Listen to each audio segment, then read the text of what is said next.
We're here in downtown Chicago, just off Michigan Avenue, in the shadow of the historic Wrigley Building. It's Tuesday, August 20th, and as of last night, the 2024 Democratic National Convention is officially off and running. For the next 3 days, the party will be convening in the United Center on the west side of town, rallying behind the party's new nominee, Kamala Harris, and preparing to take on Donald Trump in the general elections in November. But we wanted to come down here to talk to everyday Chicagoans about how they're feeling about the convention and what matters most to them this election season. I'm really excited that DNC is here. I actually had no idea they're going to be here. I figured out when the traffic was really bad.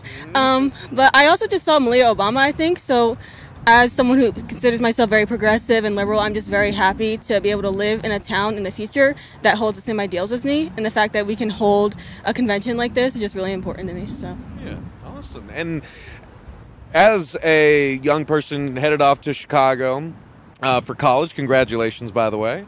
Are there issues that really matter to you that you feel are truly at stake in this election right now? Yeah. So definitely women's reproductive rights. The fact that could be even taken away is just like crazy to me. And I really think that it's so important that we protect that and make sure that a nationwide ban is not even possible. And I really like where the Democrats stand on this issue. So yeah. I'm not actually out here for the DNC. I was actually out here to bring my daughter to just kind of take a look at her future college that she's going to in about a month. And when we were booking the flights, we found out, oh, wow, it's going to be, Michelle Obama and a host of other Democrats are going to be here hosting the DNC. So it kind of ended up being a twofer. But I'm actually happy, that I'm here and, actually able to be in the city during this time. I think it's pretty exciting. It's been fantastic. First of all, I grew up here. Yeah. Even though I'm the Oregon Attorney General, I actually grew up in Evanston, and my family is very connected to the city. So just being here is wonderful. It's a fantastic place to have a convention. The weather is amazing. Last night was incredible. It took a while to get into the building. I'd say that's the downside so far, but it was well worth it. It's been amazing. And I was Attorney General with Kamala Harris for 3 years, so we crossed paths back from 2012 to 15. So I'm really excited about having kind of one of our own now vice president and hopefully our next president. And can I ask, we were in a very different position a month ago, right? And so do you feel like there's a really noticeable change inside the convention and within the party right now? Well, definitely there's a buzz, there's an energy, there's incredible enthusiasm. That is not in any way to diminish our amazing current president, who I thought was just so generous and lovely last night. And we stayed till the late night hour to make sure that he got the credit that he's due for having made the courageous decision that he did. I can't even imagine what that must have been like. But yes, I think that I think Hillary Clinton really said it all by really passing the torch herself, which was also tough last night. So it is a really important night, and it's going to, pay off. I think over the next few nights, it's going to be amazing. And can I ask, what is the issue that you feel is most central in this election? If there's one thing that you're trying to communicate to the party, to the people, to the base, that is truly on the ballot right now, what is that key issue for you? Right. Well, as the Oregon Attorney General and in a blue state, I have really taken on the role of being the protector of reproductive freedoms for not just women, but people, men and women, pregnant people, people who are suffering from miscarriages, all sorts of circumstances that they can be in. And in many states now, you cannot get the care that you need, the health care that you need. And I know that Kamala Harris and Tim Walz are going to make sure, especially just speaking to or hearing about Governor Walz's own personal experience, I know that they're going to look out for our most vulnerable people who are struggling with this issue. It is truly shocking that we are where we are. Roe v. Wade passed when I was in law school 50 years ago. And it's just shocking to me that we are where we are. So that is that is one of many very important issues, but there's nothing more important to me. And is there an issue that is also important to you and to folks in your state that you feel is not currently on the list of priorities in this election but should be? Whew. Well, I'm sure, when I became Attorney General, I didn't even stop to think about all the issues that would pop up that I hadn't realized would be on my plate. As an example, privacy and the protection of our personal information. AI. I don't know if anybody's even mentioned AI so far in this campaign, really, in a way that they need to, because it is the future, and it is an amazing thing, but it also has some real potential liabilities and harms, especially for our kids. And I am always looking out for our most vulnerable, and that includes our children. I mean, I'm just here visiting. It's an exciting atmosphere. Everyone's involved. You see all, people campaigning for whatever candidate they support. I was a former Democrat voter. That's not the case for this election. I'm going to be voting for Gaza this election. And I was really disappointed by the Biden administration's stance towards Gaza, and that's going to reflect in my vote this time. So we've been asking folks, what is an issue that matters most to you that you feel is truly on the ballot in this election? And what is an issue that matters most to you that should be on the ballot and should be on the priorities list but is not? And it feels like Gaza is really at the center of all of that. Could you say more about how that is the deciding factor for you and how each of these two parties are treating that concern? Yeah, of course. Gaza for me is a deciding factor because of domestic as well as international considerations.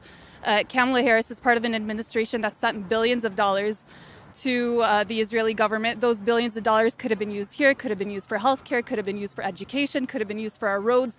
And instead, they're sending these weapons to a genocidal government that's killed 50,000 plus civilians to date, has destroyed the entire Gaza Strip. So morally, politically, as an American, I can't in good conscience vote for Kamala Harris. I mean, that was excellent, but is there any more that you want to say on that? If you could talk to the folks in the convention right now, what would you most want to say to them? Well, this election, we have to think about our conscience and we have to think about our country. And for me, both of these things, I think the Biden administration's failed us miserably. And Kamala Harris was obviously part of that administration. That doesn't mean I'm voting for Trump, because Trump is equally bad. I think this is an election where people are going to be looking for third-party or independent candidates, even if only as a protest vote. Maybe a lot of people might not be voting at all. And we want to see someone who reflects our values in future elections, hopefully. Well, first I heard there was going to be a lot of stuff going on, like riots and looting and all that. And to see the heightened security, and for it to be a beautiful day like today and really nothing going on, I'm really happy about it. I'm a Republican myself, but I welcome the DNC here in Chicago. I think it's great that they're here and everything, but I do like the heightened security that we have here, not just in the Loop, but in the neighboring areas as well. It feels a lot safer. I don't know if you guys are up to Chicago politics, but there's been a lot of carjackings, robberies, and all this crazy stuff, shootings and stuff. So for there to be a lot of Secret Service that I've seen be around and just a lot of extra police, I honestly feel really good about it. And Ezekiel, what's one core issue that matters most to you that you feel is truly on the ballot in this election? I feel like a big issue is definitely the southern border.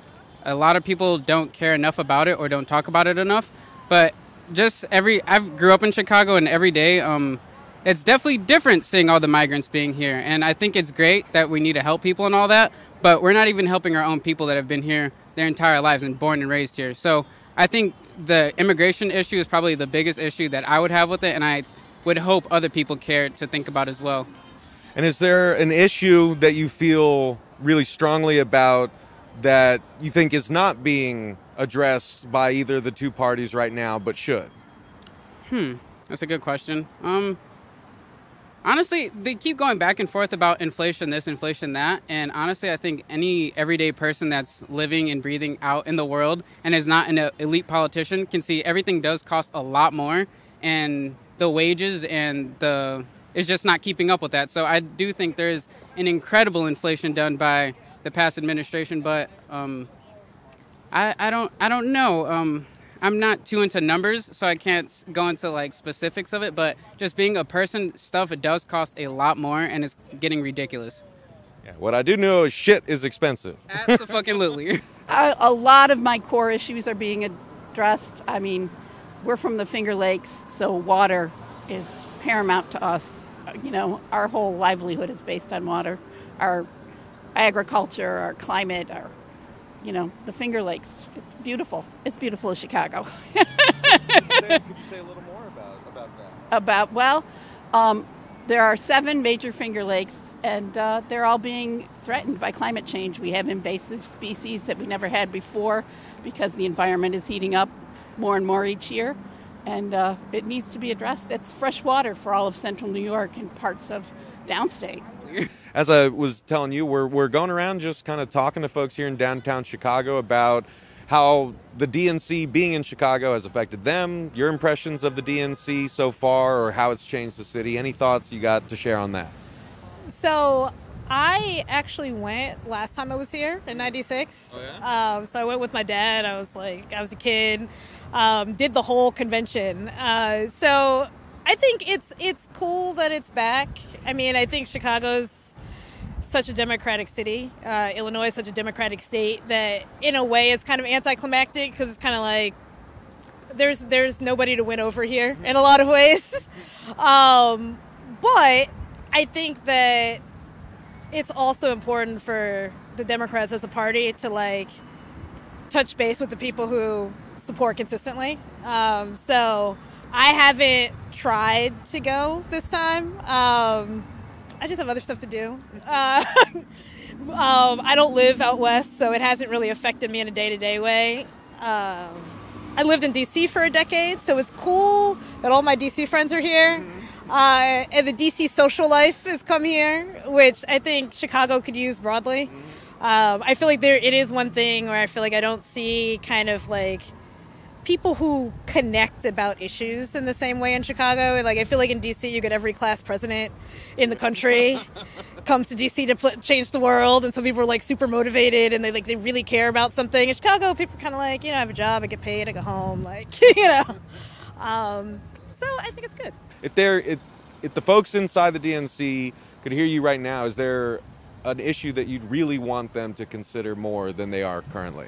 I feel like for the DNC in particular, grassroots, like I think conservatives have done a fantastic job of building the infrastructure over the last 40 years to get people to show up and to like find a slate of issues that resonates with people and gets them to show up. I think Democrats have spent a lot of time being like, well, we're not them, without being like, but this is who we are.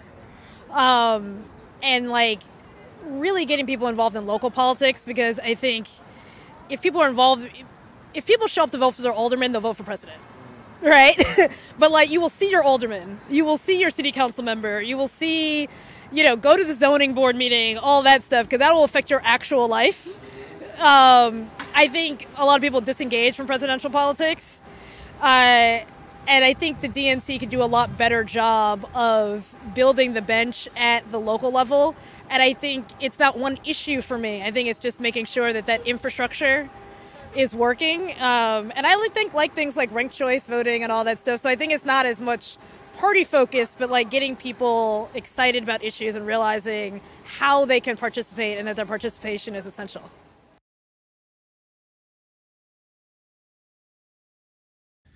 Thank you so much for watching The Real News Network, where we lift up the voices, stories, and struggles that you care about most. And we need your help to keep doing this work. So please tap your screen now, subscribe, and donate to The Real News Network. Solidarity forever.